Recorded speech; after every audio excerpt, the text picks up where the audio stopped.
You are listening to Sleepy Historian, a place where the past moves slowly, where the fire burns low, and where history is allowed to breathe at the pace of a tired mind. Tonight we are going to sit with something uncomfortable, not dramatic, not explosive, just quietly uncomfortable. Because for a very long time we have told ourselves that medieval people believed strange things, that they were quick to blame shadows, that they whispered about hidden hands and secret poisoners, because they did not understand the world. But what if, sometimes, they were not entirely wrong? Not in the way they imagined, not in the shapes their fears took, but in the simple, steady suspicion that someone, somewhere, was making decisions behind closed doors. That bread did shrink on purpose, that coins did grow lighter, that illnesses did spread through systems no one explained, that officials did withhold information, that accusations sometimes removed rivals more efficiently than swords. Tonight you are not going to hear about wild superstition. You are going to experience what it felt like to live in a world where information traveled slowly, power was distant, and survival depended on noticing small changes so subtle they might otherwise be dismissed. So settle in. Let your shoulders low. Let the modern world soften around you. Imagine instead that you are standing in a narrow medieval street at dusk. The stones beneath your feet hold the memory of the day's warmth, but the air has begun to cool. A thin mist settles low to the ground. Somewhere, a shutter closes. Somewhere else, a dog shifts in straw. You do not have news. You do not have official statements. You have only patterns, and patterns when repeated begin to feel like intention. In the medieval world, survival depended on noticing repetition. The loaf that grows slightly smaller each week, the coin that feels less heavy in your palm, the well that smells faintly different in late summer, the priest who changes his tone after speaking privately with a visiting official. No single change proves anything, but together they hum. You live in that home, and so tonight you will move slowly through markets and monasteries, through plague-marked streets and candle-lit chambers, through tax collections and sealed archives. You will feel what it is like to suspect something without being able to confirm it, and perhaps, gently, quietly, you will understand that suspicion is not always foolishness. Sometimes it is the only tool available. As always, if you find comfort here, if the quiet pace helps you rest, you are welcome to return. You are welcome to subscribe. You are welcome to let this become part of your evening ritual. There is no rush.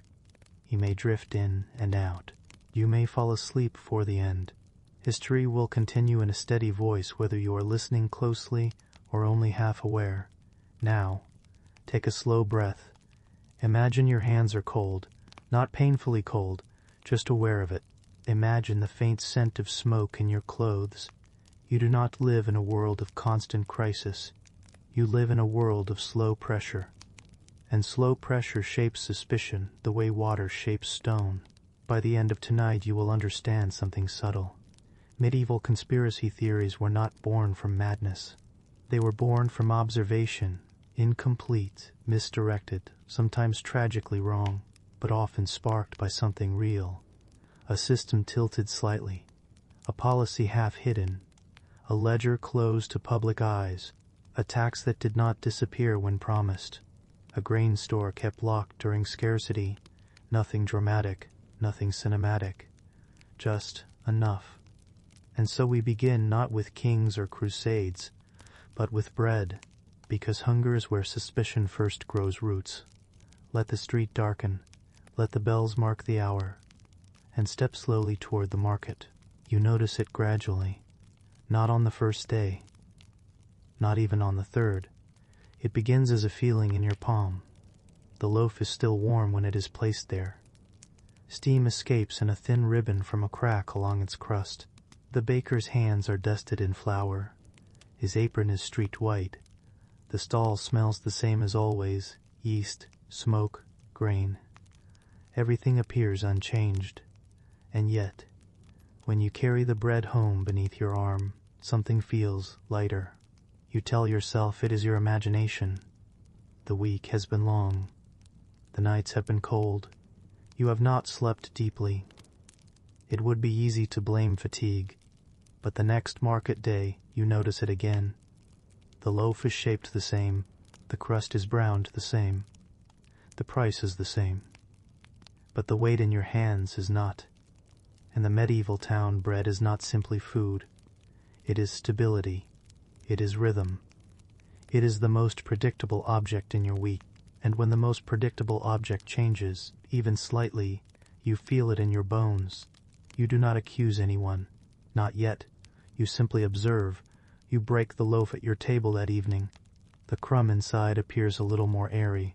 The slices seem to vanish more quickly when shared. Your stomach feels the difference before your mind admits it. Hunger in the medieval world is rarely dramatic at first. It does not arrive as famine. It arrives as subtraction, a mouthful less, a crust thinner, a meal stretched with broth. You begin to listen more closely in the market square. Other hands weigh loaves too. Other fingers press gently against crusts. There are small glances exchanged, not confrontational, not loud, but questioning. No one wants to be the first to speak, because accusation is dangerous. But suspicion is quiet. In many medieval towns, bakers were regulated. There were ordinances, sometimes called assizes, governing the weight of bread relative to the price of grain. In places like 13th century England, the assize of bread and ale attempted to prevent cheating. The rules existed for a reason, because cheating did happen. Not always, not everywhere, but often enough. Grain harvests were unpredictable. A wet summer could rot wheat in the fields. A late frost could stunt barley. When harvest yields dropped, grain prices rose. Bakers, squeezed between higher input costs and fixed selling prices, faced a choice: lose money or shrink the loaf. Sometimes they chose the second. Not by half, not dramatically, just a little. Just enough that perhaps no one would notice. But you do. You notice because your body notices. Because when bread is your foundation, even a subtle shift matters. You return the following week. The queue is longer. There is less idle conversation. A woman in front of you turns her loaf over twice before paying. You find yourself doing the same. When you press your thumb into the crust, it springs back as always. But when you lift it, there is that same faint lightness. You do not confront the baker. He looks tired. His eyes are shadowed. Perhaps he too is under pressure. Perhaps he is not the architect of this change, but its participant. In times of scarcity, blame travels downward, but causes often travel upward. If harvest failed across the region, grain merchants might raise prices. If merchants held back stores, hoping for higher returns later in the season, supply in the open market would tighten. And then the baker, at the visible end of the chain, would appear to be the culprit. It is easier to accuse the man you can see. You carry the loaf home again. That evening you slice it thinner. You chew more slowly. You drink more water. You tell yourself this is temporary. Medieval people understood cycles. Good harvest, bad harvest, lean year, abundant year. You have lived through them before, but this feels slightly different, because the price has not changed. The shape has not changed, only the substance, and when appearance remains constant while substance declines, suspicion grows. In some towns, officials inspected bread weight with scales in public squares. Fines were issued. Bakers were sometimes punished. These laws did not exist in imagination. They existed because shrinking loaves were a recurring problem. And so when neighbors whisper that bakers are thinning the bread on purpose, they are not inventing the possibility from thin air. They are responding to precedent. Still, you feel uneasy repeating it aloud, because rumor can travel faster than fact, and rumor, once released, can harden into something sharper. You notice your own behavior shifting. You count loaves more carefully. You stretch pottage with cabbage. You wake at night slightly aware of your stomach, not painfully empty, just aware. This is how economic conspiracy feels in the medieval world. It is not dramatic revelation. It is a slow erosion of trust. The baker may not be malicious, the merchant may not be cruel, the harvest may genuinely be poor. But somewhere in the chain, decisions are being made, and you are not present for them. You do not see the fields firsthand. You do not inspect the storage barns. You do not sit in the counting houses where grain is measured and priced.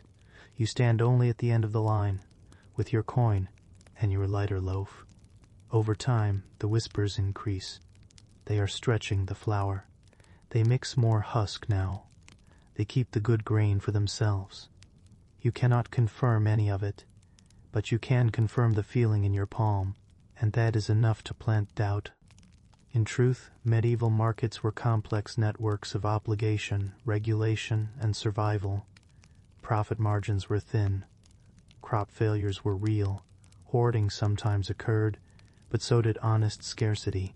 The conspiracy, if it existed, was rarely a coordinated villain. It was a chain of incentives under pressure. And yet, from where you stand holding bread that no longer fills your stomach as it once did, it feels intentional. You begin to understand something subtle. Conspiracy theories often begin with a real change, a measurable difference, a sensation, not a fantasy, not a hallucination, but a subtraction. And so you eat more slowly. You wrap the remaining half carefully in cloth. You tell yourself you will watch closely next week, because survival in the medieval world is not about dramatic battles. It is about noticing when bread becomes smaller and asking, very quietly, why. The change in bread is something you can feel in your stomach. The change in coin is quieter. It begins not in hunger, but in your fingers. You stand near the edge of the market square at dusk, a small leather pouch resting in your palm. Inside it are coins you have known for years, silver pennies worn smooth by countless exchanges. Their faces carry the profile of a king you have never seen, but whose authority you feel each time metal leaves your hand. You untie the cord. You spill the coins gently into your other palm. The sound is the same, a soft clink, familiar, and yet one of them feels different. You roll it between your thumb and forefinger. The edge seems slightly sharper, the weight, perhaps, slightly less certain. You tell yourself metal does not change, but it can. In the medieval world, coinage was not simply money. It was trust pressed into silver. When a ruler stamped his image onto metal, he was promising that the content within matched its declared value. But rulers faced pressures too. Wars were expensive. Castles required stone and labor. Armies demanded pay. Courts required maintenance. When treasury silver ran thin, there were choices to be made: raise taxes openly, or reduce the silver content in each coin. Not enough to be obvious, just enough to stretch the treasury. This practice, debasement, occurred in many medieval kingdoms. The proportion of precious metal was quietly lowered. More base metal was mixed into the alloy. Coins retained their face value, but their intrinsic value declined. To most people this was invisible, but not entirely. You test the coin again. You balance it on your finger. You compare it with an older one from the bottom of your pouch. The difference is almost imperceptible. Almost. You are not a mint master. You do not assay silver. You cannot measure percentages of alloy by sight. But you feel a subtle shift. At the alehouse, someone mentions it in a low voice. They are thinning the silver. You glance around before responding. Such accusations brush dangerously close to treason. And yet the idea circulates, not loudly, not dramatically, just enough to linger in the air between sentences.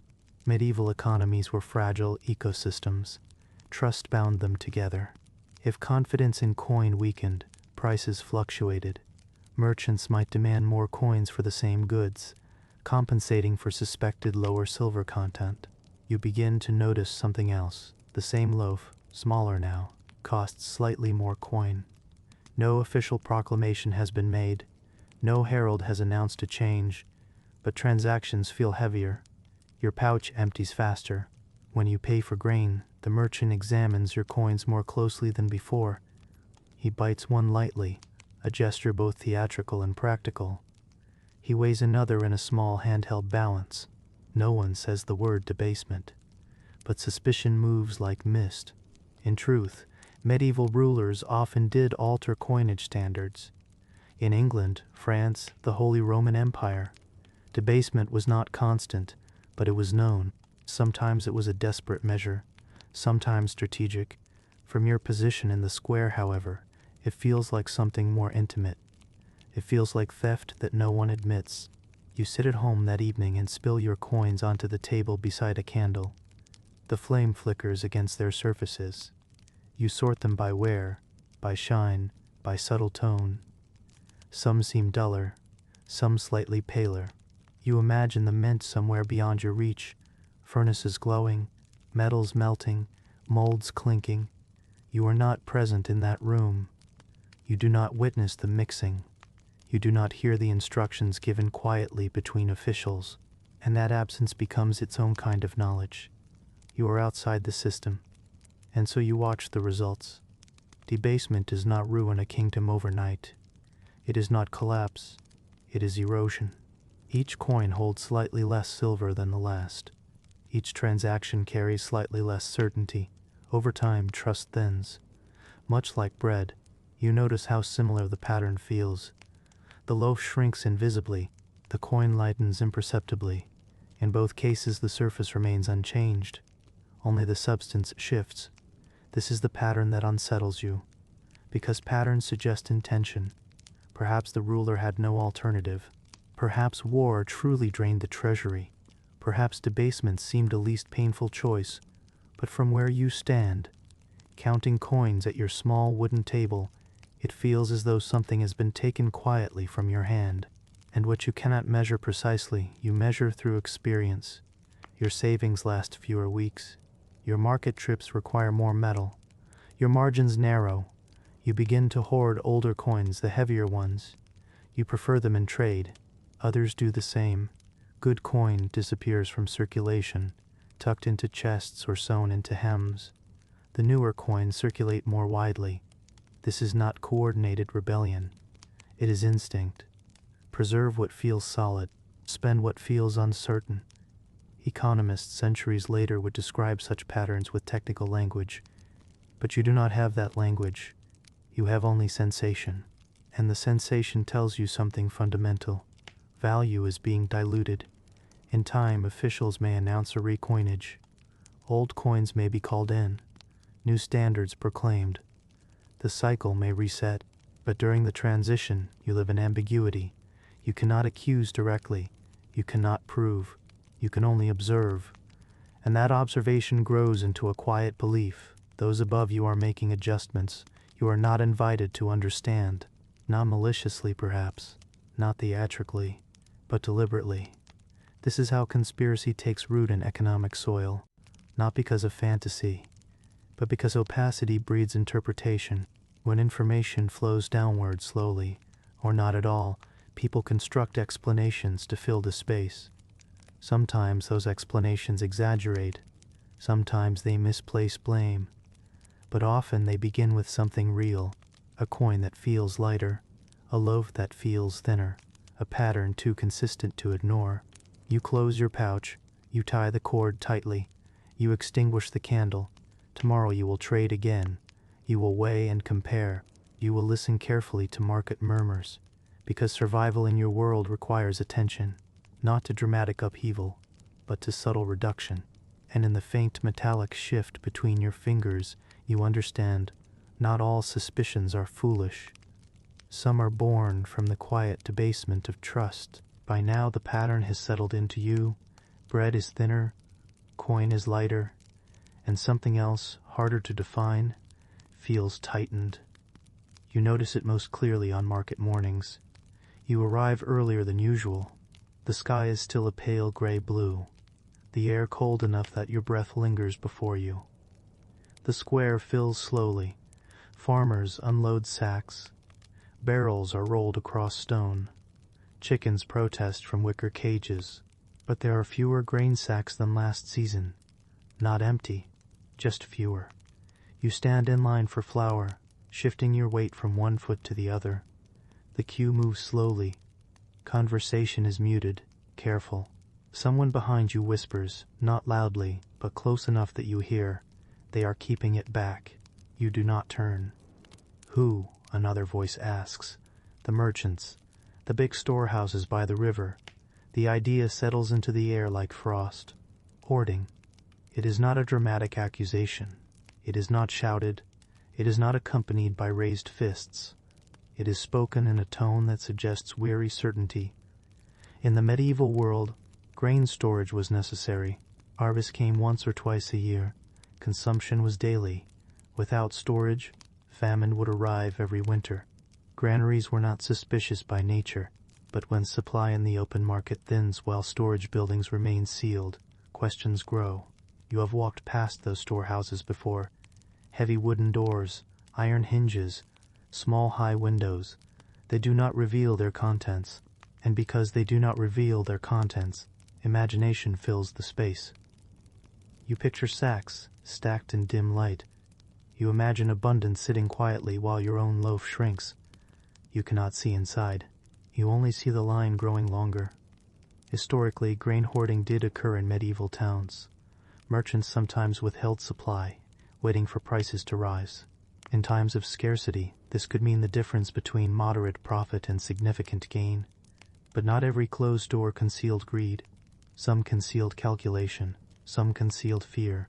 If harvest reports from neighboring regions suggested coming shortages, merchants might hold back stock not to exploit, but to survive the winter themselves. Intent is invisible from the street, and invisibility breeds interpretation. The line inches forward. A child near the front begins to cry softly. A woman hushes him.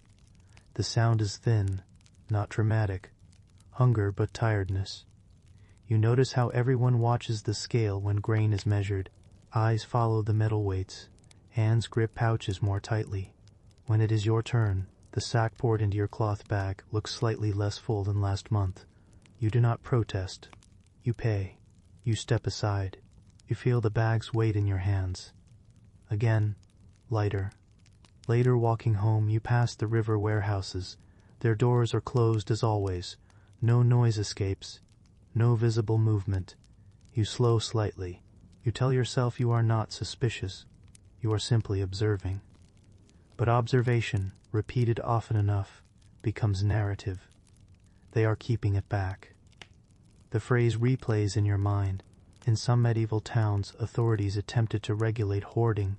Edicts were issued requiring merchants to bring grain to market. Fines were imposed. In severe cases, storehouses were inspected. These laws did not appear without reason, because sometimes indeed grain was withheld, and yet it is rarely simple villainy. A merchant who releases all grain too early risks having nothing left if winter stretches long. A merchant who withholds too much risks public anger. Between these pressures, choices are made. You are not present when those choices happen. You stand only outside the doors. At night, as you sit by dim firelight, you imagine those warehouses. You imagine counting the sacks. You imagine the careful tallying, the mental arithmetic of scarcity. Perhaps the merchant sits exactly as you do, anxious, calculating, trying to survive. But you do not see that. You see only the effect, a thinner loaf, a smaller scoop, a queue that lengthens. Hoarding, as an idea, spreads easily because it explains disparity. If there is grain somewhere but not here, then someone must be choosing its location. Choice implies control. Control implies agency. Agency implies someone could decide differently. And when survival feels fragile, the possibility that someone is choosing your scarcity becomes unbearable. You lie down that night and feel your stomach again. Not empty, not full, just slightly aware. You calculate how many days your current supply will last. You consider stretching it further. You consider whether you should purchase more tomorrow, if more is available. This is how suspicion enters daily routine, not as riot, not as rebellion, but as adjustment. You walk differently. You measure differently. You trust less easily. And yet, history tells us something important. In many medieval famines, hoarding and speculation did worse in suffering. In others, genuine crop failure and transport limitations were the primary cause. From your vantage point, those distinctions blur. Because what you experience is effect, not origin. You feel reduction, you infer cause. The conspiracy theory, that merchants are hiding grain to profit from hunger, is not entirely invented. It has precedent. It has examples. It has logic. But it also simplifies. It collapses complex supply chains, weather patterns, storage risks, and political regulations into a single image. A door closed, a sack withheld, a choice made behind wood and iron. And so you pass the warehouse again the next morning. You do not knock. You do not accuse. You simply look. Because in the medieval world, looking is often all you can do. And looking, repeated often enough, becomes belief. Not wild belief, not madness, just a quiet, steady conviction that somewhere beyond your sight, decisions are shaping your hunger. You adjust your cloak against the cold. You continue home. You count your grain again. And you understand something subtle and enduring. When resources are scarce and information is scarcer, suspicion grows naturally. Not because people are foolish, but because closed doors are powerful symbols. And behind those doors sometimes there truly is grain. There is a particular kind of silence that settles over a village when something invisible begins to move through it. It is not the silence of night. It is not the silence of snowfall. It is the silence of waiting for something that has already begun. You wake before dawn. You do not know why. The air feels heavier than usual, though the season has not changed. You lie still beneath wool that smells faintly of smoke and sheep, listening for the familiar sounds. A rooster, a cartwheel, someone splitting kindling. Instead you hear coughing. Not loud, not dramatic, just one house over, then another, and another further away. The village well stands at the center of everything. It always has. You have drawn from it since childhood. You have leaned your weight into its wooden beam. You have watched your reflection tremble in its dark surface. Water has always meant safety. Water has always meant continuity. And yet, in certain years like this one, whispers begin. Someone says the water tastes wrong. Someone else says the bucket rope smells of rot. A woman swears she saw a stranger near the well after dusk. The rumor forms slowly, not all at once. You feel it forming even before it has shape. The wells are to blame. It sounds foolish when spoken plainly. You know that. You have known this water your entire life. But the body does not care about reason when fever begins to spread, when neighbors grow weak, when morning does not come for everyone. You begin to watch the well differently. You notice the moss between the stones. You notice how the water level seems slightly lower than last year. You notice that the rope leaves a faint dark residue on your palm. None of these details are new, but now they feel heavy. In times of sickness across medieval Europe, wells were often accused. It happened during waves of plague, during outbreaks of dysentery, during summers when heat lingered too long and livestock died in the fields. The idea felt logical enough. Water connects everyone. Everyone drinks from the same source. If something spreads to all, perhaps it begins where all gather. You imagine standing in line with the others, wooden buckets touching, breath mingling in the cold air. You imagine how easily something unseen might pass between hands, from rope to palm to lip. You do not know about bacteria. You do not know about pathogens. But you understand proximity. You understand shared space. And so suspicion falls not on the invisible, but on the visible center, the well. You lower your bucket more cautiously now. The pulley creaks in a way that feels newly accusatory. You hesitate before drinking. You boil the water longer than usual. You strain it through cloth. You watch others doing the same. No one speaks openly at first. Blame moves slowly like fog. A child grows worse. An older man does not wake. The priest speaks of sin. Someone else speaks of poisoning. And now the rumor sharpens. A traveler passed through last week. A merchant from another region. A stranger near the well after dark. It becomes easier to believe the water has been tampered with than to accept that sickness can arrive without intention. You feel the need for a cause, a deliberate cause, because if someone has done this, then someone can be stopped. But if the air itself carries danger, if the water is only a vehicle for something natural and unseen, then there is nothing to confront, nothing to punish, nothing to correct, and that is far more frightening. You stand by the well at dusk. The sky is dim and bruised with purple. Smoke from hearths hangs low. The rope swings gently against stone. You think of all the hands that have touched this place. You think of the days when laughter echoed here. Now voices are softer. You notice something else.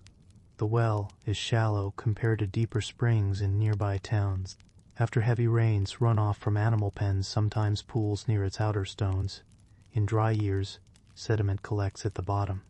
You do not have the language for contamination, but you have the senses. Sometimes the water does taste different in late summer. Sometimes illness does follow periods of stagnant heat. The conspiracy that wells were poisoned was not entirely wrong, not because strangers were dropping toxins in the night, but because water in its stillness can carry unseen harm. Medieval villagers understood patterns long before they understood mechanisms. They saw that when water turned murky, stomach sickness followed. They noticed that villages with flowing springs fared slightly better than those with shallow communal pits. They blamed intention because intention is easier to grasp than accident. You run your fingers along the stone lip. It is damp and cold. You realize how dependent you are on this single circle in the earth. Without it, nothing grows. Without it, bread cannot be baked. Without it, livestock perish. Dependency creates suspicion when safety falters. You begin to ration. You begin to question. You draw water earlier in the morning, before others arrive. You avoid contact. You wipe the bucket rim carefully. The village grows quieter as more fall ill. Not violently, just gradually. Fewer figures at the well each day. More doors that remain closed. You hear someone suggest digging a new well beyond the outer fields. Another insists that the priest should bless the water daily. Someone proposes guarding the well at night. The need to act, even if misguided, feels necessary. In some towns, wells were filled in out of fear. In others, certain groups were accused of poisoning them. Suspicion hardened into action. Action hardened into tragedy. But in many small villages like yours, the response was slower, more uncertain. You wait, you boil, you pray quietly, even if you are unsure what you believe. And eventually, as seasons shift and frost returns, the sickness lessens. The well remains, unchanged. You draw from it again without thinking. Time moves forward. The memory of fear fades into a story told on winter nights. But something lingers, a small awareness that the ordinary can betray, that the center of safety can also be the carrier of risk. You sit near the well one evening, long after the worst has passed. The rope creaks in its familiar rhythm. You watch your reflection again. It looks the same. But you feel older, not because of death, not because of drama, but because you have understood something quietly unsettling. The water was never malicious. It was simply connected, and connection is powerful. Connection spreads life. Connection spreads harm. You rest your bucket beside you. The air is cold now. Your breath rises in soft clouds. The village feels smaller than it once did.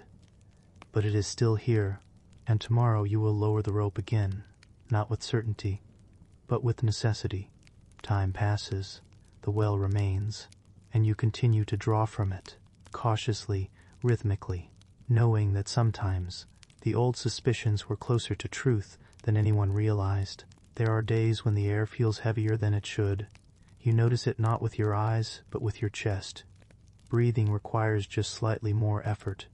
The morning mist lingers longer than usual. Smoke from hearth fires does not rise cleanly but settles low across the lanes, drifting slowly between thatched roofs and timber walls. You step outside and pause. The village smells different, not sharply, not offensively, just altered.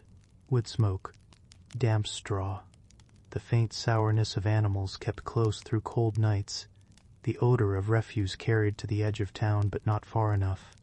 You have lived among these smells your entire life.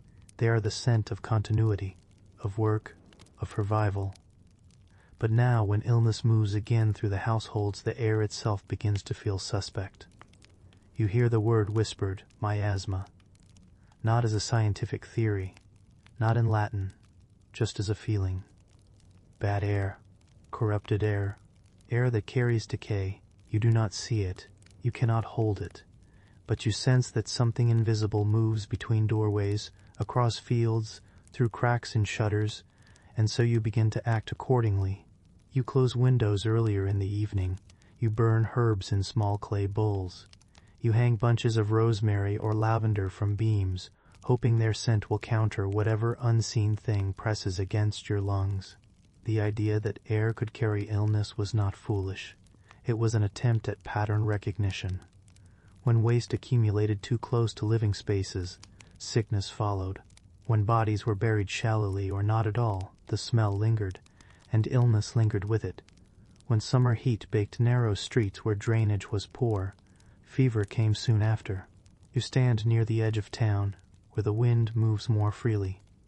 Out here, the air feels cleaner. It flows across open fields. It touches only grass and distant trees before reaching you. You breathe more deeply here, and you notice that those who live on the outskirts often fare slightly better during waves of disease. Not always, but often enough to plant suspicion. In crowded medieval cities, the air must have felt suffocating in late summer. Narrow alleys, shared latrines, animals penned near dwellings, tanners, dyers, butchers working within walls built for protection, not ventilation. You imagine walking through such a city at dusk, the sky dimming overhead, torches flickering, the smell thick. You would not need scientific language to conclude that something in that air was harmful. You would only need your nose. You would only need your memory of fresher wind. So the theory grew quietly that illness traveled through corrupted air, not through unseen organisms, but through atmosphere itself. It was not entirely wrong. Air can carry disease. Respiratory illness spreads through breath. Coughs move particles from one mouth to another. Enclosed spaces amplify it. You do not know about droplets. You do not know about microscopic life. But you know that when one person coughs in a crowded room, others follow in the days after. You have seen it. You have lived it. You sit indoors now more often than before. The room feels smaller when everyone remains inside at once. Fire consumes oxygen slowly. The air warms but grows stale. You crack the door slightly despite the cold. It feels like balancing two risks, letting the outside in, keeping the inside trapped. The village adjusts its rhythms. Markets grow quieter, fewer gatherings after dark. The church remains open, but attendance thins. You notice that sound travels differently when fewer people move about. Footsteps echo longer in the lane. A single cough carries across yards, and still the suspicion of air remains. Some towns attempt to cleanse it. Bonfires are lit in public squares, their smoke believed to purify what lingers. Incense burns constantly in chapels. Certain trades are pushed beyond city walls. Tanners, slaughterhouses, dye works, not only for smell, but for health. You imagine standing beside a large communal fire, smoke rising into the night. The flames crackle softly. Sparks drift upward like quiet stars. You breathe through cloth. You feel both comforted and uncertain. There is something soothing about doing something, even if its effectiveness is unclear. Action eases helplessness. You walk along the boundary, where fields meet dwellings. The wind shifts gently, brushing your face. You wonder how far air carries. From one house to another, from one village to the next. You cannot see its path, but you feel its touch. During plague years, some physicians wore beaked masks filled with aromatic herbs. It was not superstition alone. It was an attempt to filter what they believed to be poisoned atmosphere. They were wrong about the mechanism, but not entirely wrong about proximity. When you avoid crowded rooms, you are safer. When windows remain open, sickness sometimes spreads less easily. When fresh air moves through sleeping spaces, fewer wake fevered. These patterns accumulate slowly in your memory. You begin to prefer sleeping near small openings. You rise earlier to step outside. You linger at the well less, not because of the water now, but because people gather there.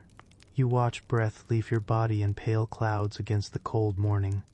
It disappears quickly, but you know that, for a moment, it existed in shared space.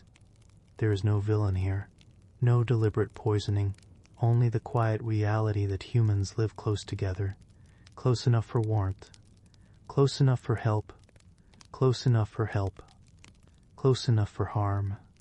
You feel the weight of that closeness more acutely during illness. You notice how narrow doorways are, how low ceilings hang, how small rooms feel when several bodies sleep within them. The conspiracy that air itself was corrupted by decay was not entirely foolish. Rotting matter does produce foul smells, and those smells often accompany environments where pathogens thrive. Stagnant air does trap particles. Poor ventilation does increase transmission. You sit by your hearth and watch smoke curl upward before slipping out through the vent in the roof. If the smoke struggles to escape, the room grows hazy. Your eyes sting. You cough. You open the door a little wider. The balance between warmth and breath becomes constant. You adjust daily. You measure by sensation. You do not speak in grand theories. You simply try to survive. Days pass slowly. Illness moves in waves.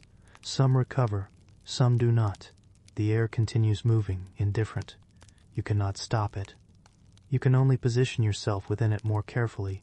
Over time, villages rebuild slightly differently. Streets widen in certain towns. Public sanitation improves gradually in larger cities. Waste is moved farther from living quarters. It is not immediate reform. It is not systematic understanding, but it is observation turned into practice. You feel that process unfolding even in your small space. You keep your bedding drier. You sweep more often. You hesitate before entering crowded interiors. You linger outside at dusk, breathing in the chill. The sky above is darkening. Smoke rises in thin lines from scattered chimneys. The air tonight feels clearer. You inhale slowly. There is no certainty. Only small adjustments, small understandings, and the quiet realization that even invisible things, air, breath, closeness, can shape survival more than any rumor. You return indoors. You close the door gently, and you listen to the slow rhythm of your own breathing in the dim light. The air carries suspicion now, but suspicion is not a single object. It spreads quietly like mist curling along narrow streets. You notice the change in behavior first in small gestures. A neighbor closes shutters earlier than usual. Another wipes a bench before sitting. Children are hushed when adults pass by. Every cough is followed by a pause, every touch by a quick glance. You see shadows lengthen in more ways than one, not only the literal shadows cast by lanterns at dusk, but the figurative ones, those whispered doubts that drift between doorways. They have done something, someone murmurs in the alley. Who? Another whispers back almost immediately. The newcomers, the stranger from the next village. It is not accusation yet. Not fully. Only the seed of it, dropped quietly into conversation, carried forward by eyes that flicker and pause. You begin to notice how quickly blame moves in the medieval village. When illness or scarcity presses on the body and mind, people look outward first. They do not immediately examine the soil, the water, or the air. They examine those they can see, those who are different, those who come from elsewhere. Fingers point in shadows. The accused are not always present. Sometimes they never are. Yet the weight of suspicion falls unevenly across the community. Some homes are avoided. Some voices are hushed. Some doors remain closed for days longer than needed. And yet the reality is rarely simple. Many who are whispered about are innocent.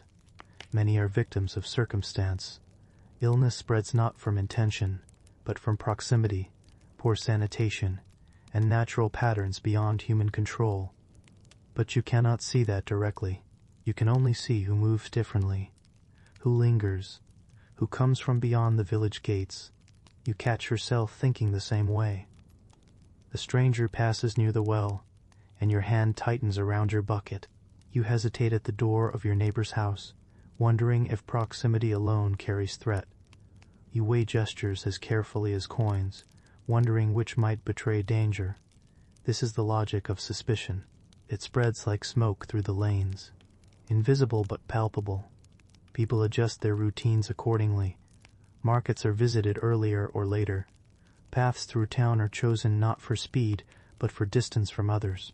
Shared tools like tongs, sieves, or communal cooking pots are touched less frequently. Rituals of courtesy are preserved, but avoidance becomes a new habit.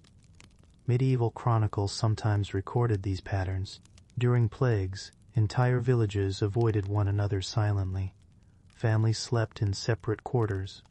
Tradespeople limited their rounds. Markets shrank in scope, not in demand, but in attendance. And the rumor networks, subtle, oral, and unverified, became as important as any edict or physician's advice. You notice, too, that the suspicion is cumulative. A minor gripe about spoiled grain becomes linked to illness. A misdelivered message about a distant harvest becomes proof of conspiracy. Actions are interpreted through the lens of anxiety. Each small observation feeds the next, until the narrative of blame feels almost inevitable. And yet, as you trace it all in your mind, you realize not all of it is wrong. Sometimes hoarding, contamination, or negligence does occur. Sometimes strangers do carry disease. Sometimes someone in the chain acts with intention, whether for profit, survival, or fear. But the pattern in your experience is mostly subtle, mostly uncertain. The connection between cause and effect is never perfect. The air may be bad, the water may carry unseen danger, the newcomer may be harmless, and yet the shadows of doubt persist. You walk home in the evening. The cobblestones are slick with dew. Lanterns glow faintly along the main lane. Your reflection in the puddles looks back at you, distorted and dim. You consider the way suspicion can move faster than the truth, how stories once whispered grow heavier each night. You close your door carefully behind you. You lock it. You sit quietly, listening to the wind shift across the thatch above your head. You understand now how conspiracy can flourish in ordinary lives, not as a grand plot but as accumulation, as observation, assumption, and adjustment, as survival filtered through uncertainty.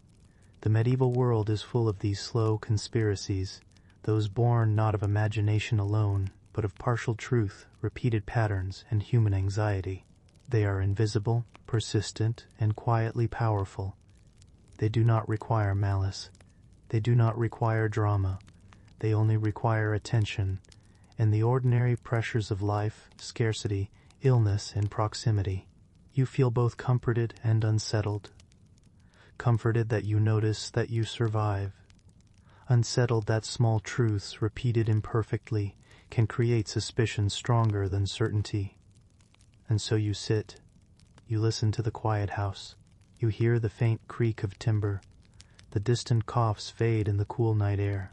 You let your thoughts trace the webs of rumor, suspicion, and partial truth that move through your village.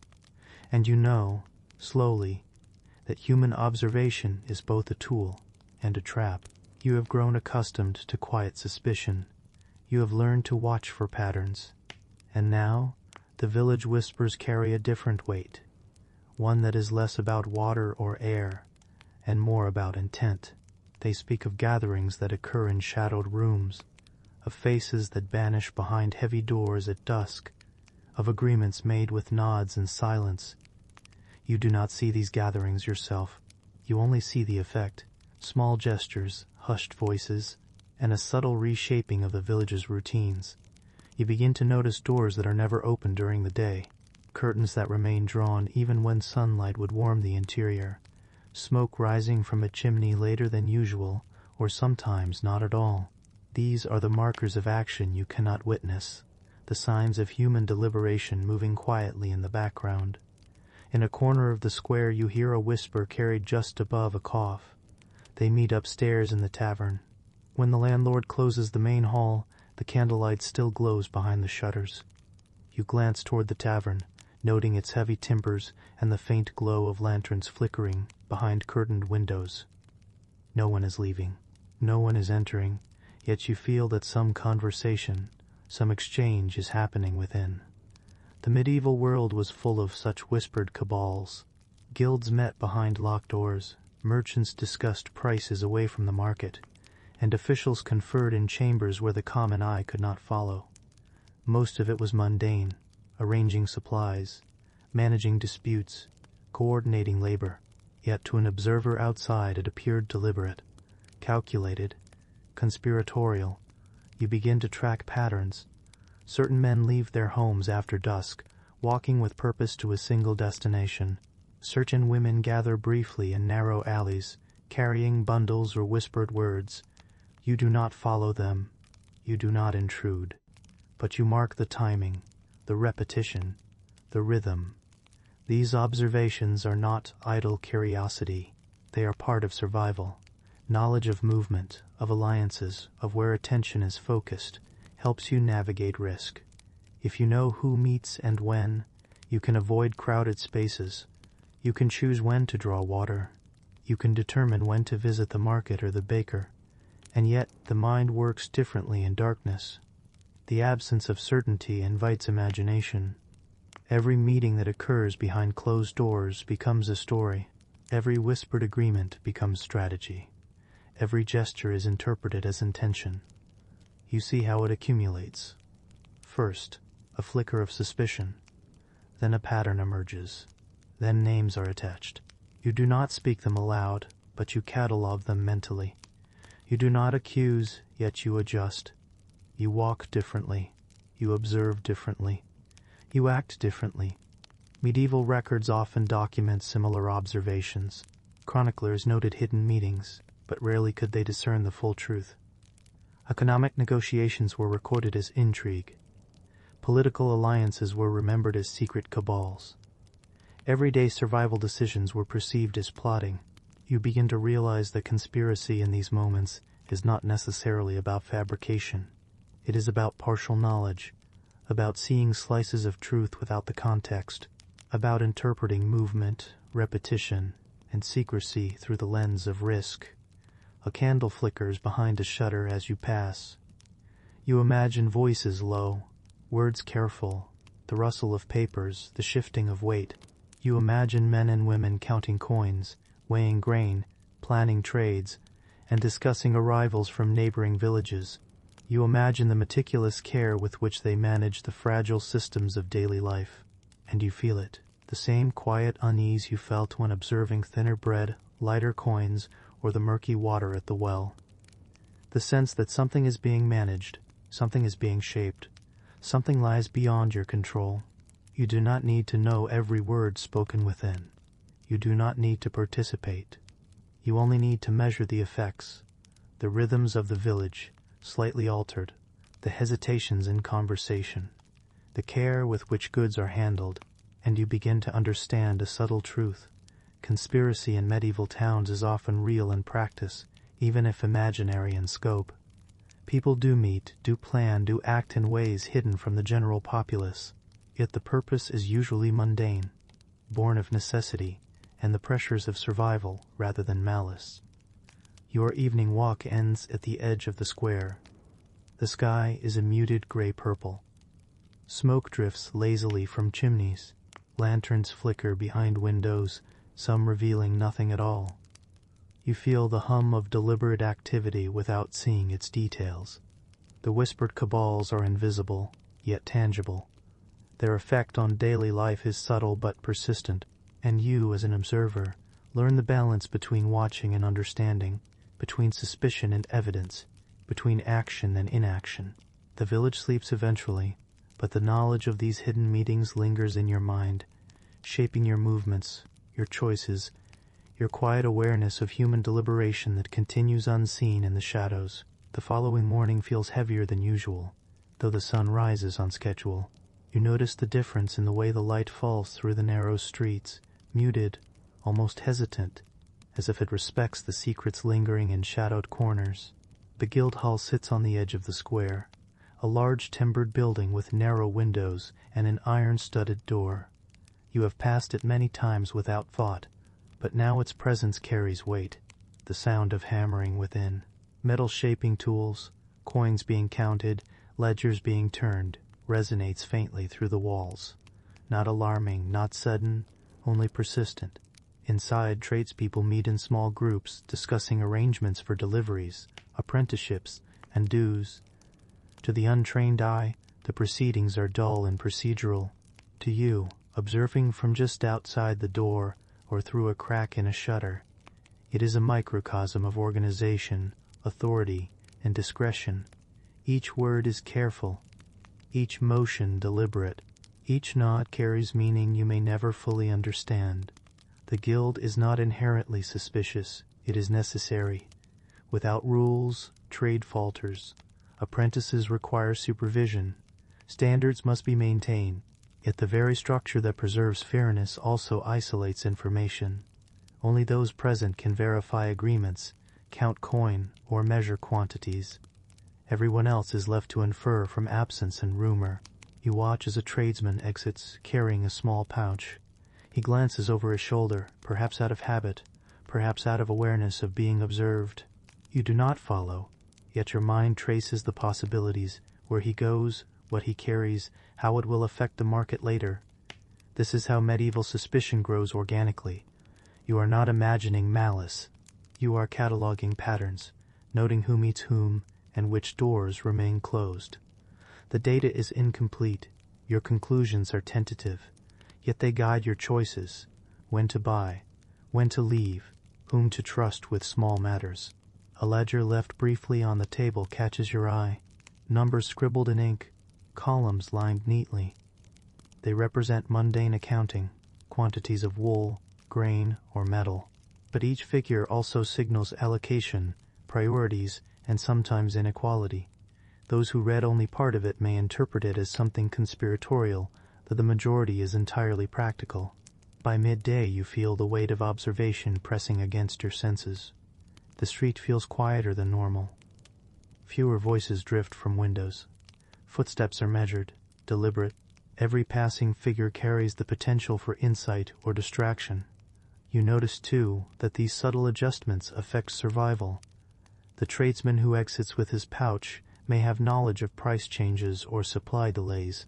The baker who closes his shutters early may be responding to rumors of illness or scarcity. Each small action shapes your choices, even if indirectly. You pass the Guildhall again in the evening. Lanterns glow faintly behind tall windows. The hum of activity continues within. You imagine meetings stretching long into the night, hands moving coins, adjusting tallies, comparing measures, negotiating quietly. The villagers outside may not see this, yet its effects ripple subtly through the marketplace. You consider the lessons of observation, that not all hidden gatherings are malicious, but that hidden gatherings do influence life beyond their walls. Patterns accumulate, adjustments occur, rumors are sparked. Suspicion, even when only partially grounded, is never fully absent. You walk home slowly. The streets are damp with evening dew. Smoke drifts from chimneys in thin lines.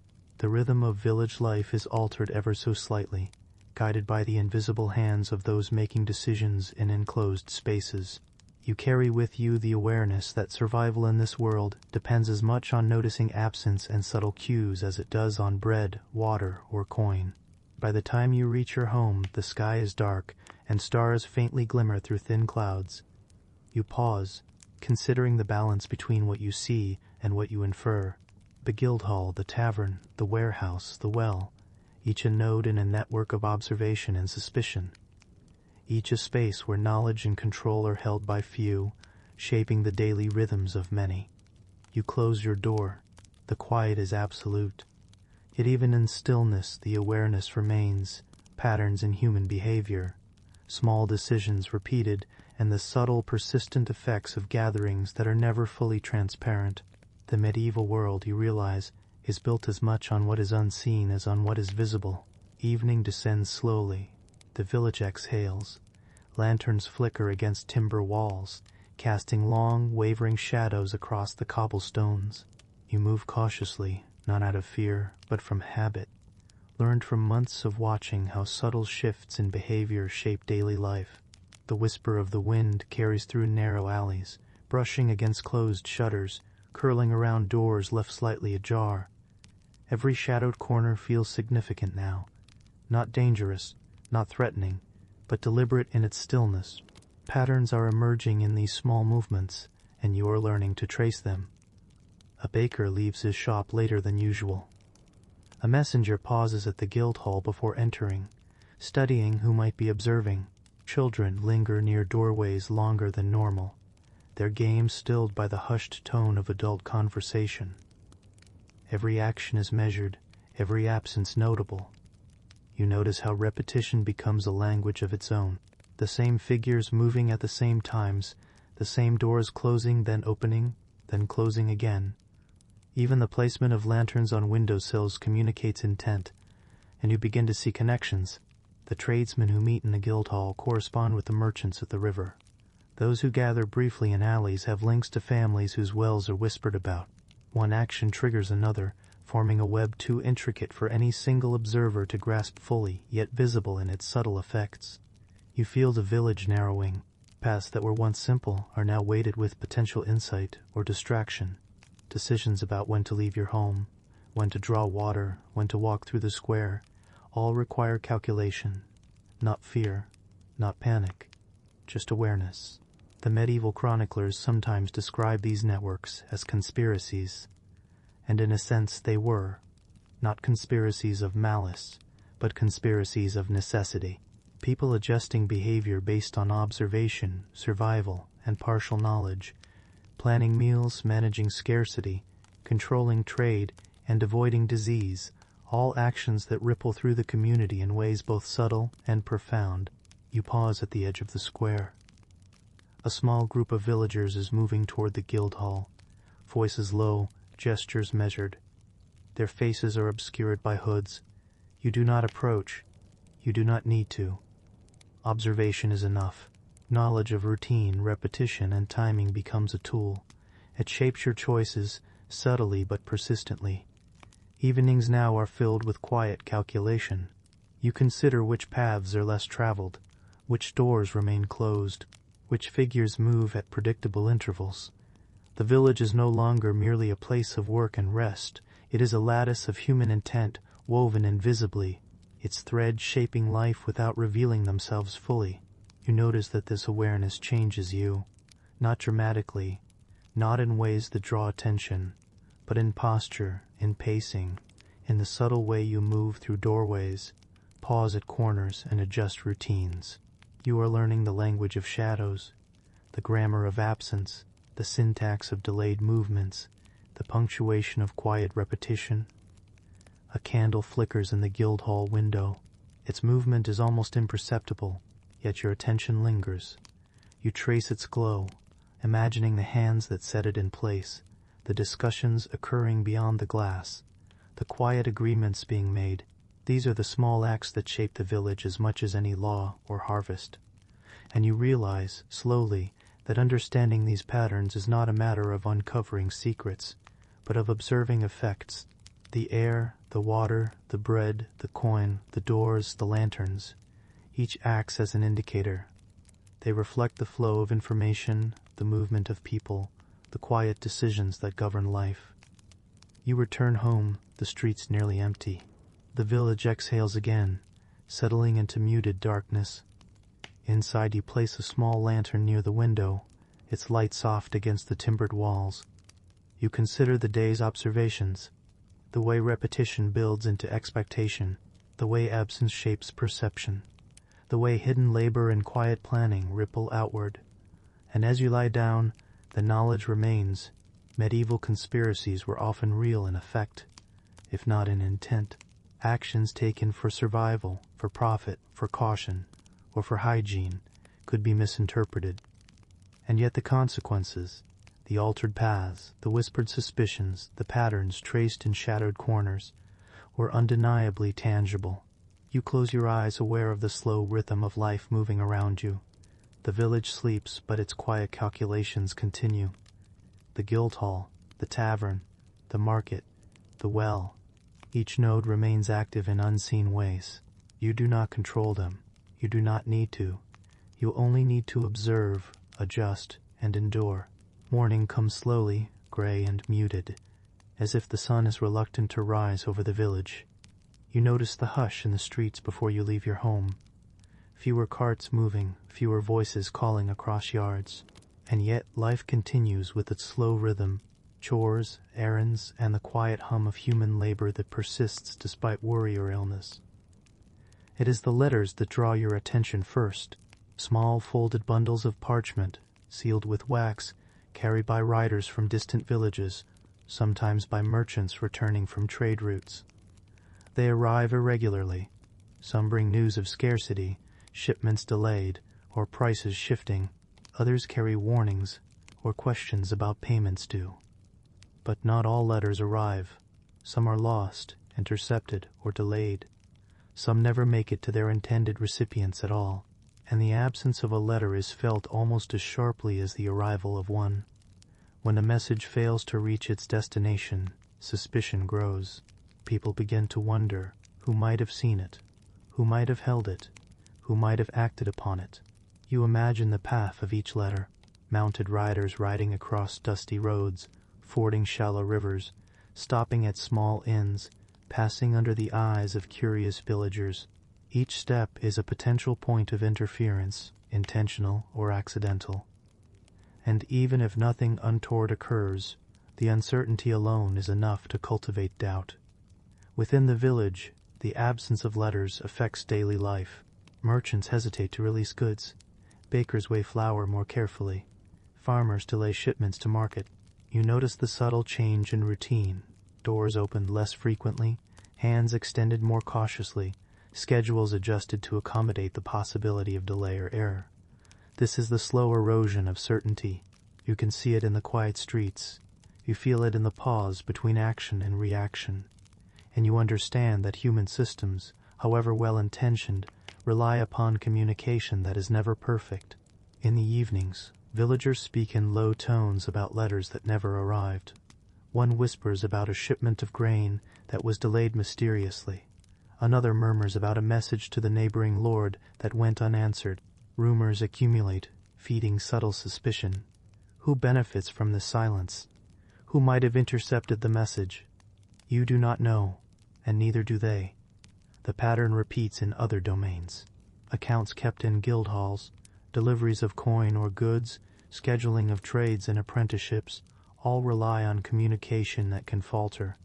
And where communication falters, perception shifts. Ordinary absence can be read as intent, mistakes can appear deliberate, and missing letters become evidence in a story whose details are never fully known. You walk past the messenger's post, watching as a rider prepares to leave. You note the route he will take, the way he adjusts his saddle and reins, the care with which he counts the bundles. You consider how fragile the system is and how easily a single interruption can ripple outward, affecting behavior and perception throughout the village. By midday, the village is quieter than usual. Fewer errands are run. People linger near their homes, awaiting news that may never arrive. The rhythm of labor slows, as even small tasks are affected by the uncertainty of communication. You notice that when letters fail to reach their destination, the patterns you observed, suspicions, altered routines, cautious gestures, intensify. You sit near the edge of the square, watching the subtle flow of villagers. Some walk deliberately toward the guild hall. Others pause at doors before entering. Each motion is measured, each absence noted, and in your mind the narrative of unseen forces, of intention behind delayed correspondence, begins to take shape, not entirely accurate but not entirely false either. Even in this quiet, you recognize the broader truth. Medieval conspiracies were often rooted in small gaps, slow movements, and the partial truths carried in human interactions. A letter that never arrives, a message delayed, a missed opportunity to exchange coin or grain. All of these could be interpreted as evidence of hidden intent, and yet most of the time they were simply the result of circumstance, weather, fatigue, imperfect roads, the limitations of human memory and endurance. You return home as dusk begins to fall. The square is emptying, lanterns glowing softly against timber walls. You place your own letters carefully upon the table, checking the seals, noting the timing of departures and expected returns. The rhythm of life continues quietly, shaped by observation, interpretation, and the faint hum of human intention, real or imagined. And you understand, slowly, that survival in this village requires patience, awareness, and acceptance of uncertainty. Not every absence signals conspiracy. Not every gesture carries hidden meaning, yet every shadow, every delay, and every whisper shapes your choices, subtly and persistently as the village moves toward night. The morning has passed slowly, and the village begins to feel its usual rhythm again, though it is now subtly altered. You notice that those who deliver goods, coins, or messages move with more deliberation than before, as if each gesture must be measured against unseen consequences. Every package carried, every small pouch of coin, becomes a quiet signal, whether intended or not. You pass the market and notice that merchants are whispering among themselves. Their conversations are low and careful, eyes flicking toward the square, toward passers-by, toward anyone who might overhear. You realize that commerce itself becomes a form of observation, and that the movement of goods carries meaning beyond their immediate value. A delayed sack of grain, a careful weighing of flour, or a coin counted twice may signify nothing more than prudence. Yet the villagers interpret these gestures as part of a larger pattern, a narrative of hidden exchange and deliberate choice. You pause near a narrow alley, watching a baker exchange a small bundle with a merchant from the neighboring village. The hands are quick, but measured. The transaction is almost invisible to anyone not observing carefully. You see it, though, and you feel the tension of information moving quietly between people, shaping decisions without being announced. These hidden exchanges are not always sinister. Often they are practical, born of necessity and survival, yet they feed suspicion. Each observed transfer becomes a story whispered later. Who received what? Why now? Could it have been withheld? Was this action meant to favor one household over another? The answers are rarely known. You consider the rhythm of the day, the way merchants arrive at predictable times, how bakers weigh loaves, how coin changes hands in small, precise movements.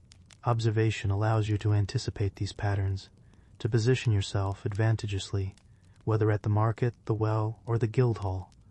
You move with the village, tracing these rhythms quietly, noting repetitions and deviations. Sometimes you catch the glimmer of intent, subtle and almost imperceptible. A pouch of coins is handed to the guildmaster earlier than usual. A cart of grain arrives silently, unloaded behind the guild hall rather than in the square. These small gestures, though mundane in purpose, suggest a careful orchestration. And even when the intent is innocent, the appearance of strategy shapes perception, amplifying rumor and suspicion. You think about the way information flows, slow and uneven, through a network of people who act out of necessity rather than malice. Yet the consequences ripple outward. A delayed message may prevent a baker from opening his shop promptly. A missing coin may cause a merchant to hesitate. A bundle of grain redirected subtly may affect multiple households downstream. The village is a web, and even minor deviations in one thread can shape the rhythm of the whole. By evening you observe that these quiet exchanges have subtly shifted the village. Paths are altered. Familiar movements carry weight. Even children and animals adjust to the changes, moving carefully around clusters of adults. You notice the way footsteps echo differently, how doors close a fraction earlier, how conversations drop to hushed tones more often. Every small gesture contributes to the unfolding patterns of survival and perception. You return home with a heightened awareness of these hidden movements. Each action carries meaning beyond its immediate effect. Each choice, to open a door, to hand over a bundle, to delay a coin, shapes a network of understanding and expectation. And you understand, slowly, that even the most ordinary transactions are intertwined with observation, speculation, and adaptation. The village exhales in the dusk. Lanterns flicker behind timbered windows. Smoke curls lazily from chimneys. You sit quietly by your hearth, considering the patterns that have unfolded around you. Hidden exchanges have guided behavior, shaped suspicion, and molded routines. The villagers do not speak openly of these patterns, but their influence is pervasive. You close your eyes for a moment, imagining the invisible currents of intent flowing beneath the surface of ordinary life. You do not need to understand every detail. You only need to trace the consequences, to adjust your movements, to survive within the network of human activity that pulses quietly around you. The evening settles over the village like a slow, deliberate tide. The sun has long dipped behind distant hills, and the sky has taken on a muted gray-blue, heavy with the promise of night. The streets are quiet, save for the occasional shuffle of boots on cobblestones and the distant murmur of conversation behind closed shutters. You walk slowly, tracing the familiar paths you have observed countless times. Each doorway, each shutter, each faint glow of a lantern marks more than shelter. It is a point in a network, a node in the village's subtle lattice of behavior. Every movement, every exchange, every hushed word contributes to the slowly consolidating patterns that govern daily life. You pause near the guild hall, watching a small figure exit discreetly through a side door. The merchant is careful, glancing over his shoulder, a bundle of parchment tucked under one arm. The motion is brief, almost insignificant, yet in your mind it links to the ledger entries you observed yesterday, to the cautious exchanges at the market, to the letters that never arrived. The patterns are accumulating. You do not need to intervene. You only need to observe. The tavern, once bustling in the warmth of day, is now subdued. Candlelight flickers behind curtained windows. Voices rise and fall in measured tones. You can almost map the movements inside, the clusters of figures, the quiet distribution of tasks and conversations. Even without entering, you feel the invisible choreography. Agreements made, plans adjusted, supplies counted and recounted. Outside, the village slows, fewer carts move, fewer steps echo. The subtle tension of observation lingers. Villagers cross paths more deliberately, pausing longer at intersections, noting others' movements, adjusting their own to maintain distance or privacy. Children play quietly, aware of the adults' measured rhythm. Even animals seem to sense the atmosphere, moving in small, careful patterns. By the hearth, the weight of awareness presses gently.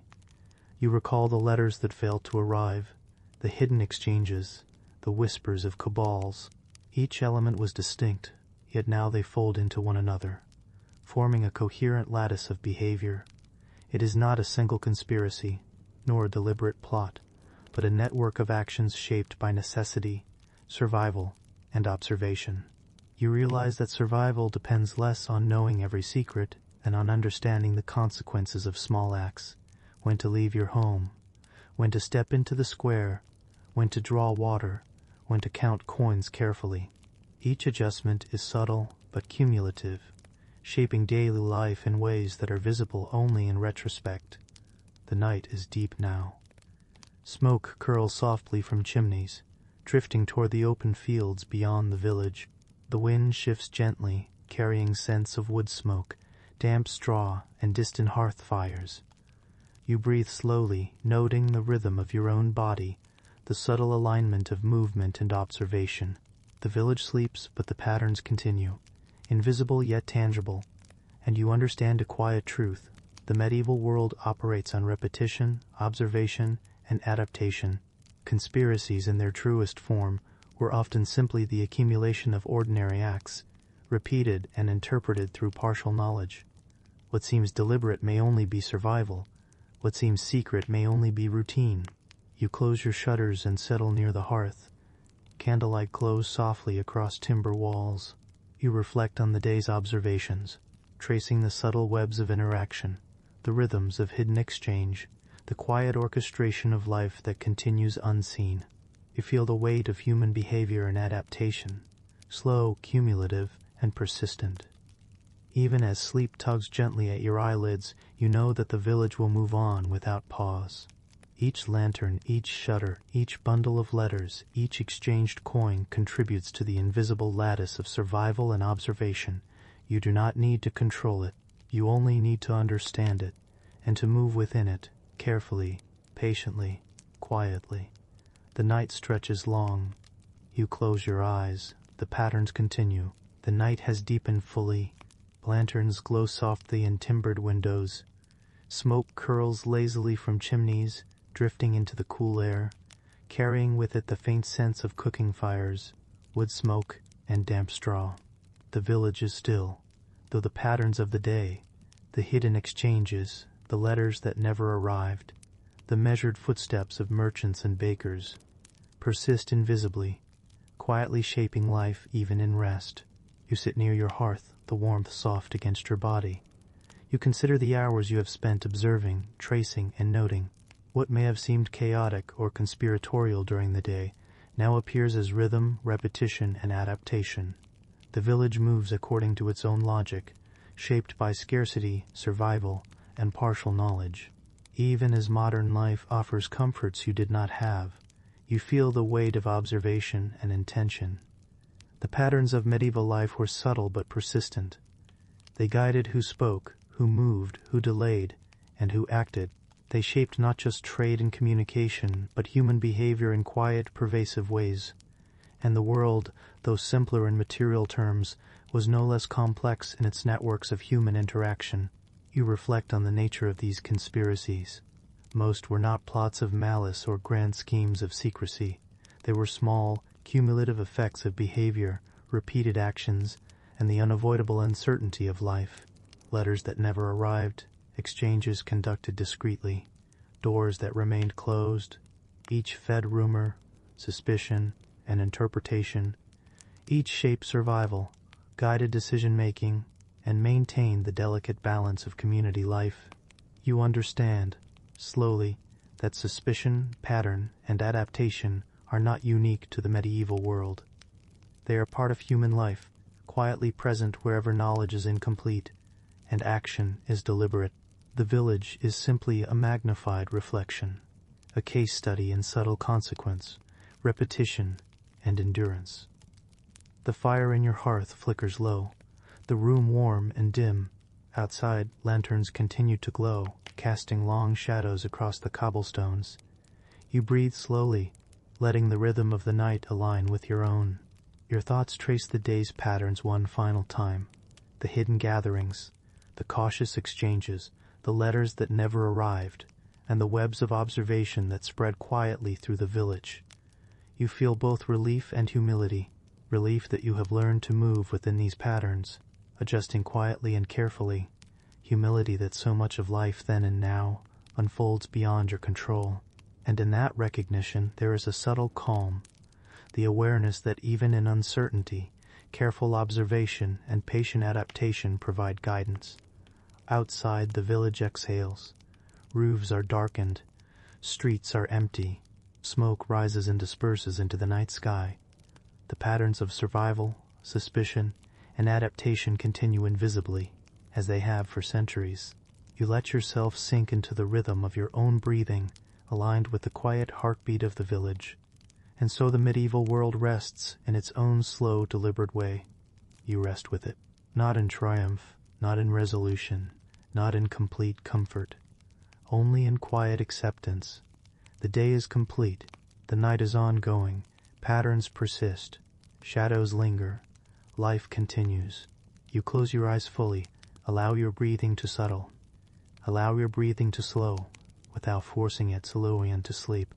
And as your eyelids fall heavy, you know the village continues, quietly persistent, deliberate in its unseen choreography, and infinitely patient. Sleep now, gently, as the medieval night carries on around you.